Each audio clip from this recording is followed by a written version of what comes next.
Start करते हैं और जानते हैं जो आज हमारी पहली खबर सामने आई है वह है नई दिल्ली की। जी हाँ दोस्तों, वहाँ पर केंद्रीय स्वास्थ्य मंत्रालय ने टीबी रोधी दवाइयों के निर्यात पर रोक लगाने की मांग की है, क्योंकि कोविड-19 के मद्देनजर लॉकडाउन ने इन दवाओं के उत्पादन पर असर डाला है। केंद्रीय स्वास्थ्य सचिव प्रीति सूदन ने कहा कि उत्पादन और आपूर्ति मिलने में विलंब की वजह से इन दवाओं की कमी हो सकती है। उन्होंने इस कार्य से जुड़े सरकारी अधिकारियों से अपील की है कि वे टीबी रोधी दवाइयों के निर्यात के लिए फार्मास्यूटिकल विभाग को निर्देश दें। पेयजल एवं स्वच्छता सचिव परमेश्वरम अय्यर को लिखे एक पत्र में उन्होंने बंद की वजह से उत्पादन प्रभावित होने का हवाला देते हुए कहा है कि ऐसी स्थिति से देश में टीबी मरीजों का इलाज बुरी तरह से प्रभावित हो सकता है। दोस्तों, अगली खबर पे नजर डालते हैं। अगली खबर आई है हमारी पटना बिहार राज्य से। वहां पर नीतीश कुमार की अध्यक्षता में मंगलवार को हुई राज्य मंत्री परिषद की बैठक में ये निर्णय लिया गया है कि राज्य के माध्यमिक विद्यालय विभिन्न पंचायतों में स्थापित किए जा रहे हैं। उच्च माध्यमिक विद्यालयों में कुल 32,916 माध्यमिक शिक्षकों के पद तथा उच्च माध्यमिक विद्यालयों में कंप्यूटर विषय में उच्च माध्यमिक शिक्षक के 1000 पद सहित कुल 33,916 शिक्षकों के पदों का सृजन किया जाएगा। अगली खबर महाराष्ट्र की है। महाराष्ट्र सरकार ने की केंद्र सरकार से मांग, चलाएं स्पेशल ट्रेन। महाराष्ट्र के मुख्यमंत्री ने राज्य में फंसे प्रवासी मजदूरों की तरफ से केंद्र सरकार में मांग की है कि महाराष्ट्र में स्पेशल ट्रेन चलाई जाए ताकि मजदूरों को सही से घर भेजा जा सके। ट्विटर के जरिए उन्होंने पिछले दिनों के बाद स्टेशनों में फंसे मजदूरों को एकत्रित होने पर प्रधानमंत्री और रेल मंत्रालय से ये मांग की है। दोस्तों, लॉकडाउन का उल्लंघन तो कई बार कई जगहों में देखा गया है। अब देखना ये है कि कोरोना से बच के लॉकडाउन के दौरान कितने लोग घर सुरक्षित पहुंचते हैं।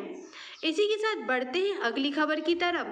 दोस्तों, आज 22 अप्रैल को विश्व पृथ्वी दिवस के रूप में मनाया जाता है। इस दिवस को सिर्फ दिवस के रूप में मनाने बस से नहीं, पृथ्वी के संरक्षण की दिशा में हमें साथ मिलकर काम करना होगा, क्योंकि पृथ्वी है तो पूरी दुनिया कायम है। कुछ ऐसा ही संदेश पीएम मोदी की तरफ से आया। उन्होंने आज विश्व पृथ्वी दिवस के अवसर पर ट्वीट के माध्यम से ये संदेश दिया है कि आइए हम एक स्वच्छ, स्वस्थ और अधिक समृद्ध ग्रह की दिशा में काम करने का संकल्प लें। कोरोना जैसी वैश्विक महामारी को हराने के लिए काम कर रहे योद्धाओं की जय जयकार करें, अर्थात उनका समर्थन और सराहना करें। उम्मीद है दोस्तों, ये संदेश पृथ्वी के प्रति आप सबकी सोच को सकारात्मक बनाने का प्रयास करेगी।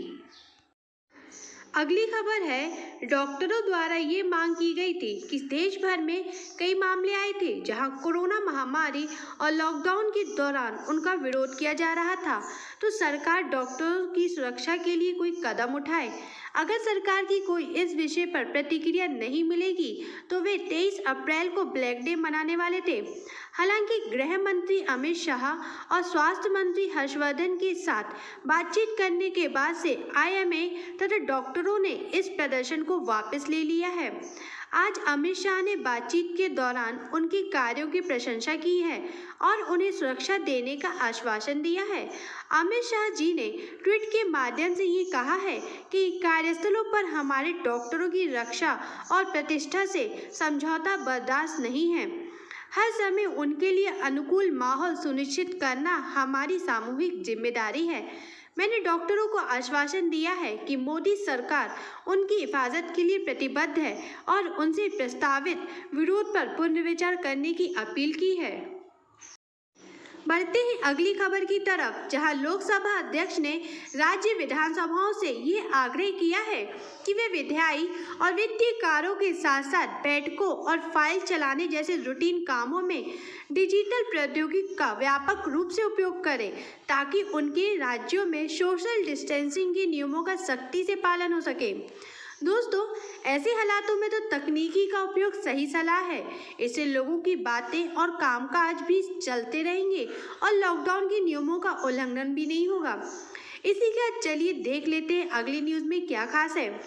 दोस्तों, मध्य प्रदेश में मुख्यमंत्री शिवराज सिंह चौहान ने अपनी कैबिनेट पर 5 मंत्रियों से कल शपथ दिलाई थी। ये सवाल किसी भी एमपी के क्वेश्चन पेपर में पूछा जा सकता है कि किस मंत्री को कौन सा विभाग दिया गया था लॉकडाउन के दौरान। तो चलिए जान लेते हैं। नरोत्तम मिश्रा को गृह और स्वास्थ्य विभाग मिला है, तुलसी सिलावट को जल संसाधन मंत्रालय, कमल पटेल को कृषि विभाग, मीना सिंह को आदिम जाति कल्याण विभाग और गोविंद सिंह राजपूत को खाद्य एवं आपूर्ति विभाग मिला है। दोस्तों, अगली खबर में मैं किसी पार्टी के पक्ष में रहकर नहीं और न विरोध की भावना से ये खबर बता रही हूँ। उससे पहले मैं ये कहना चाहूँगी कि वर्तमान स्थिति में पीएम मोदी जी के नेतृत्व क्षमता या उनके संबंध में कुछ कहना है आपको, तो हमें कमेंट करके अपनी कोई प्रतिक्रिया दें, क्योंकि ये मैं नहीं, American global data intelligence company morning consult political intelligence के मुताबिक 14 अप्रैल तक पीएम मोदी जी की लोकप्रियता 68% बताई गई है। वैसे तो ये रिपोर्ट या सर्वेक्षण 1 जनवरी से 14 अप्रैल के 20 तक की है, जिसमें ये रेटिंग आम लोगों की राय लेने के बाद की गई थी। लेकिन दोस्तों, आप भी अपनी राय हमारे कमेंट पर दे के बता सकते हैं कि ये सर्वेक्षण कितना सही है। इसी संबंध में वित्त मंत्री निर्मला सीतारमण ने ट्वीट करते हुए लिखा है कि प्रधानमंत्री कार्यालय कोरोना से लड़ाई में भारत की अगुवाई कर रहा है। प्रधानमंत्री नरेंद्र मोदी को लगातार ऊंची रेटिंग मिल रही है। कोरोना वायरस के कारण उपजे संकट में देश ने आपके नेतृत्व पर भरोसा जताया है। अगली खबर सोशल मीडिया से आई है, जहां पर सोशल मीडिया क्षेत्र के दिग्गज अमेरिकी कंपनी फेसबुक ने बुधवार को मुकेश अंबानी की अगुवाई वाले रिलायंस समूह की कंपनी जियो प्लेटफॉर्म्स लिमिटेड में 10% हिस्सेदारी खरीदने के लिए $5.7 अरब या करीब 43,574 करोड़ रुपए निवेश करने का करार किया। कंपनियों ने बुधवार को इसकी घोषणा की। इस सौदे से रिलायंस इंडस्ट्रीज समूह को अपने कर्ज का बोझ कम करने में मदद मिलेगी। दोस्तों, अगली न्यूज़, दिल्ली दंगों के आरोपी आम आदमी पार्टी के पूर्व पार्षद ताहिर हुसैन के खिलाफ अब यूएपीए एक्ट के तहत कार्रवाई की गई है। दिल्ली पुलिस की स्पेशल सेल ने यह कार्रवाई की। ताहिर हुसैन दिल्ली के चांदबाग में हुई हिंसा और आईबी अफसर अंकित हत्याकांड में आरोपी है। दिल्ली दंगों की साजिश की जांच कर रही दिल्ली पुलिस स्पेशल सेल ने ताहिर हुसैन को क्राइम ब्रांच से कस्टडी में लेकर गिरफ्तार किया था। अब ताहिर हुसैन को यूएपीए एक्ट में बुक किया गया है। जेएनयू के पूर्व छात्र उमर खालिद पर भी यूएपीए के तहत केस दर्ज किया गया है। दिल्ली पुलिस ने दंगे भड़काने की साजिश के आरोप में केस दर्ज किया है। तो फ्रेंड्स, अब तक के लिए इतना ही। आगे की न्यूज़ के लिए आपको मॉर्निंग की वीडियो देखना होगा दोस्तों। तो चलिए दोस्तों, मिलते हैं नेक्स्ट वीडियो के साथ। Please do like and subscribe this channel और पसंद आए तो प्लीज़ दोस्तों लाइक ज़रूर करिएगा। Thank you.